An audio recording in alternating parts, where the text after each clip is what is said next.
Level 1. The purchase. The seat wraps around you like it was made for your exact body. You've sat in car seats your whole life. Cloth, cracked vinyl, the kind with springs you could feel through the cushion.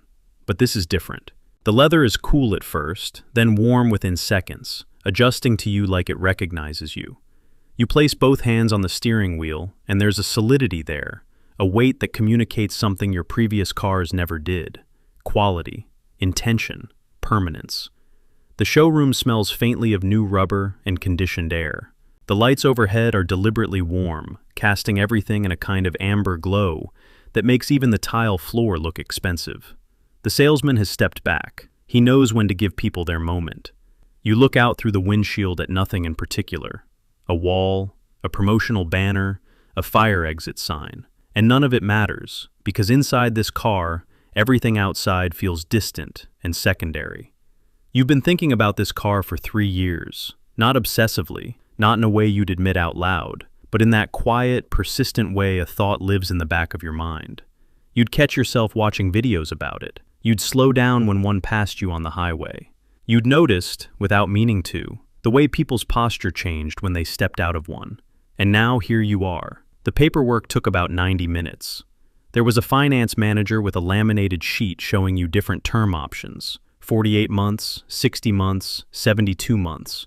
You chose 60. The monthly payment landed at $847. That number floated in your mind for a moment, and you did the mental math the way most people do. You thought about your monthly income, felt the rough arithmetic work out, and decided it was manageable. Tight, maybe, but manageable. There was a moment before you signed where something quiet happened inside you. Not doubt, exactly. More like a pause. A half-second of stillness where some part of you acknowledged the size of what you were doing.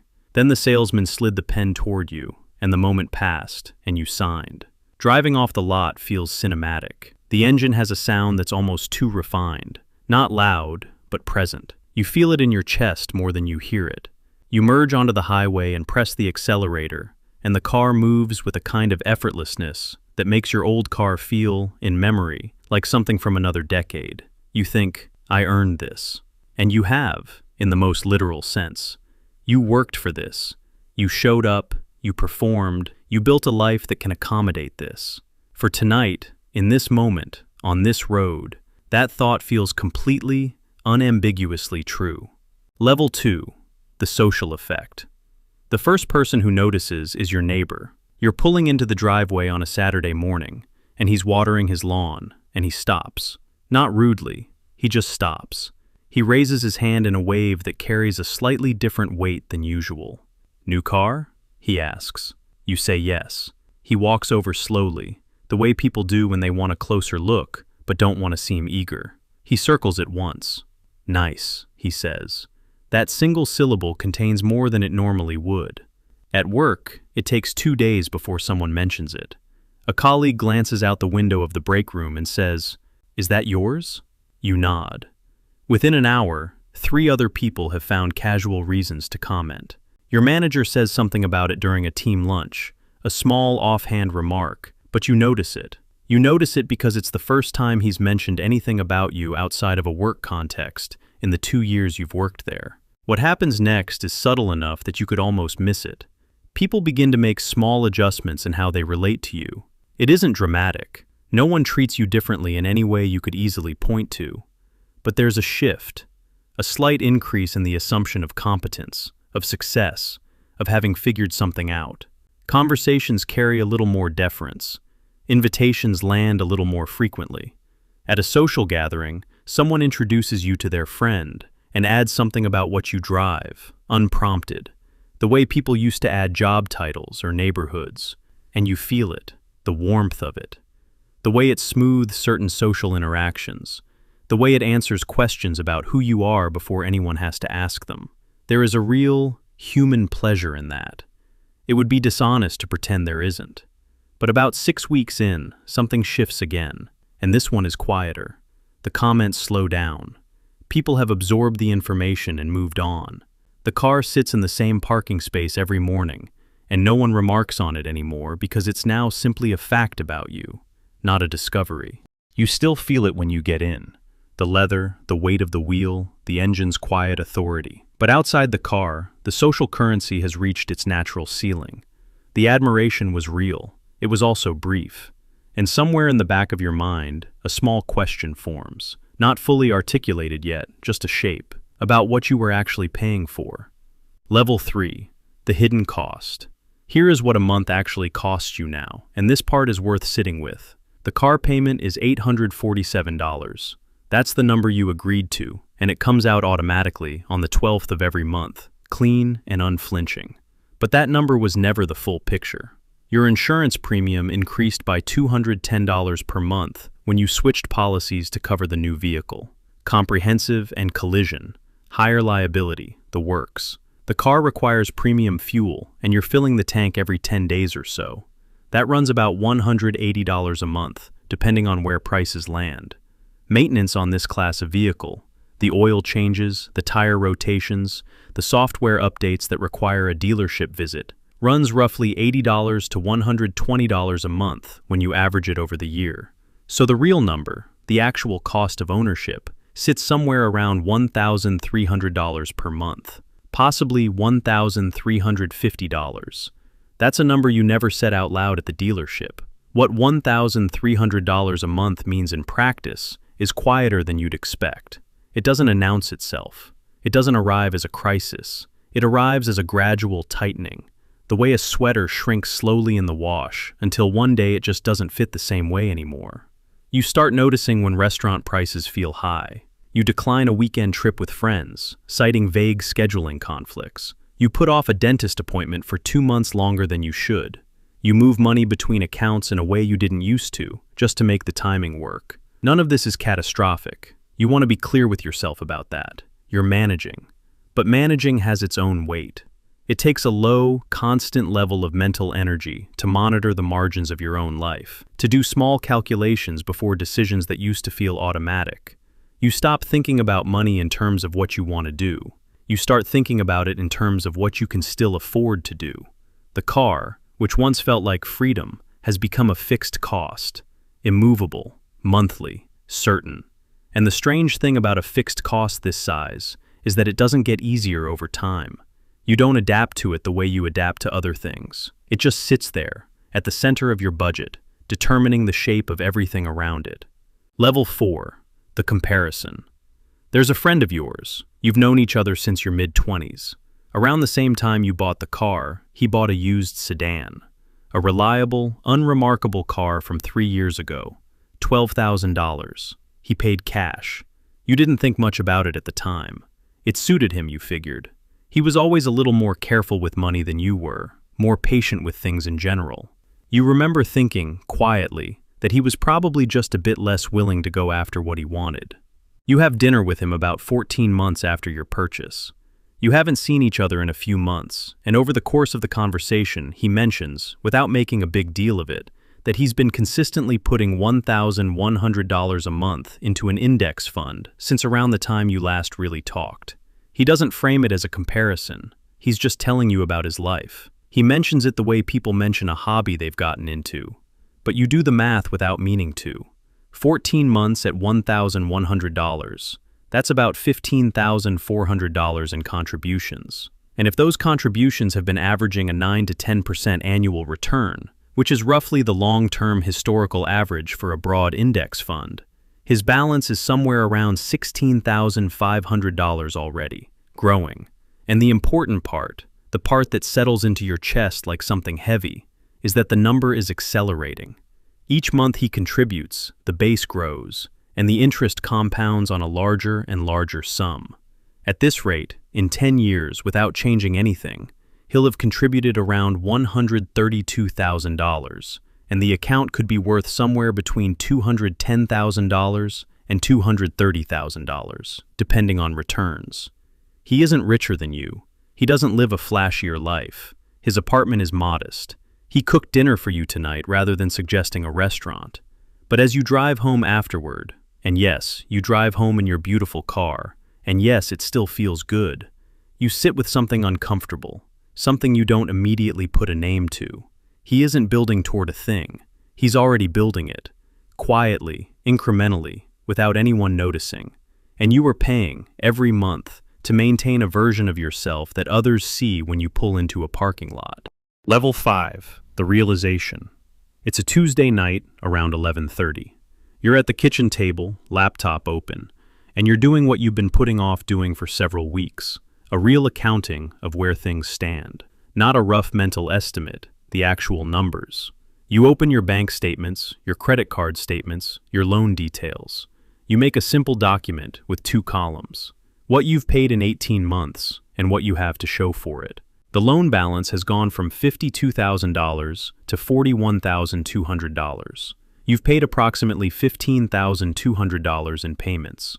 Of that, roughly $4,800 went to interest. The car's current market value, based on what comparable models are selling for, is somewhere around $38,000, which means you owe more than the car is worth. Not dramatically. You're not severely underwater, but the gap is real, and it moves in the wrong direction every month. Total cost of ownership over 18 months, payments, insurance, fuel, maintenance, comes to approximately $23,400. You sit with that number. Then you do the other calculation, the one you've been avoiding.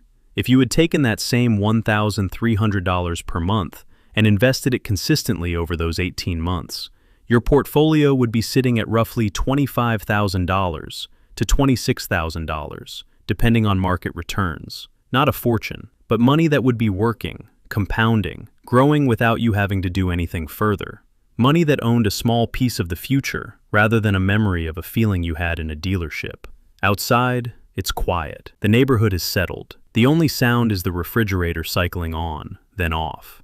You don't feel panic. You feel something more like clarity arriving slowly, the way your eyes adjust to a dark room. You're not ruined. You're not even in serious trouble. But you understand something now that you didn't let yourself fully understand before. The car never changed your trajectory. It changed your image. An image, it turns out, is a subscription service. You pay for it every month, and if you stop, it's gone. The decision you made 18 months ago, the one that felt so self-affirming, so earned, was a decision about who you wanted to appear to be, not who you wanted to become. Level 6. The alternative path. Let's stay in that quiet for a moment and imagine something. Same job, same income, same life in almost every detail. Except 24 months ago, you drove your old car for another 2 years and put $1,300 a month into a brokerage account instead.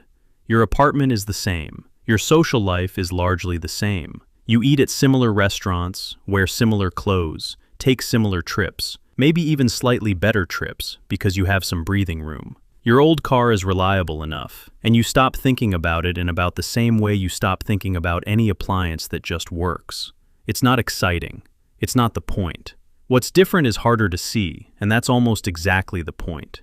You don't move money between accounts before the 12th of the month. You don't feel a low hum of financial anxiety during what should be ordinary weeks.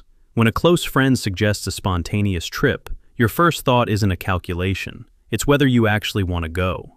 The mental space that used to be occupied by budget management is now just space. You fill it with other things, with work that interests you, with rest, with decisions that don't have a financial shadow attached to them.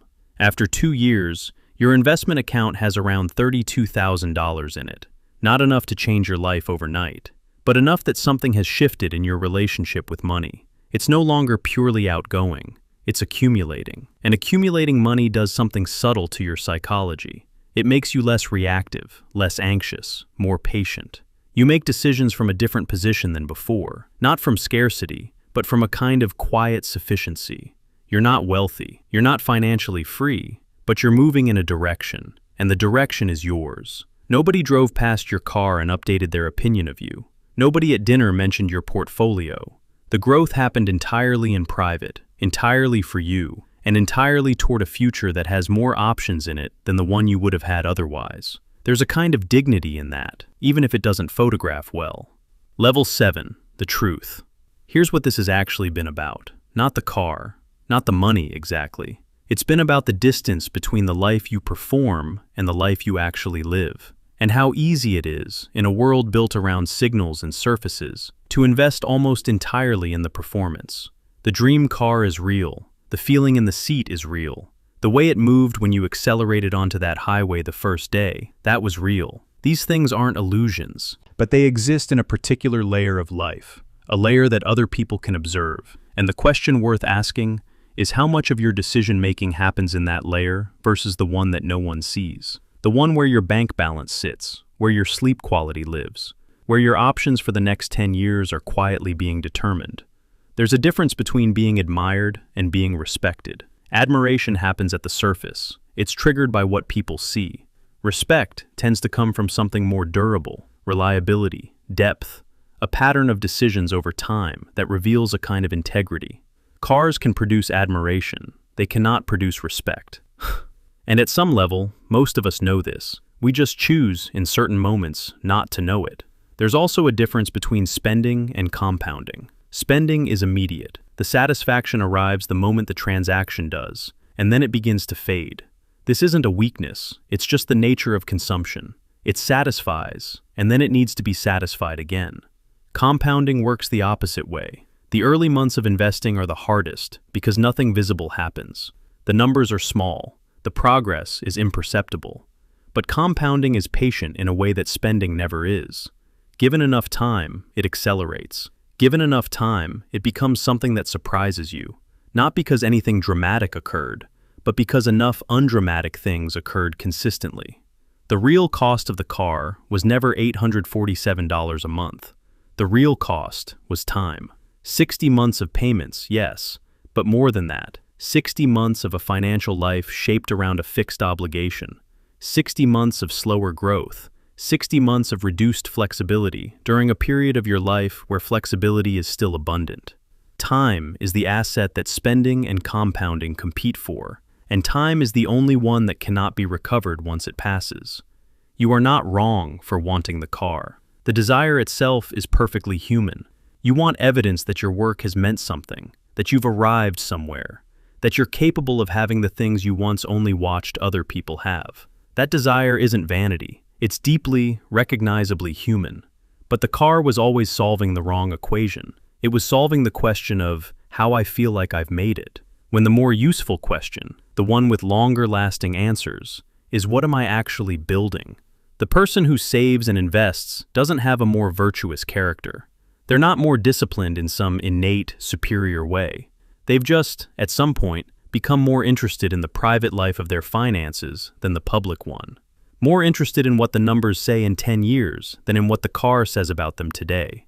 And the quiet truth, the one that takes some people longer than others to arrive at, is that the private life is the real one, the one where your options live, where your freedom accumulates or doesn't, where the choices you made in your 30s determine the texture of your 50s in ways that have nothing to do with what you drove. The car was never really about the car. It was about what you needed to believe about yourself at a particular moment in your life. And you can believe something true about yourself without purchasing it. If this kind of thinking interests you, the way money actually moves beneath the surface of the decisions we think we're making, subscribe. No noise, just the parts that actually matter.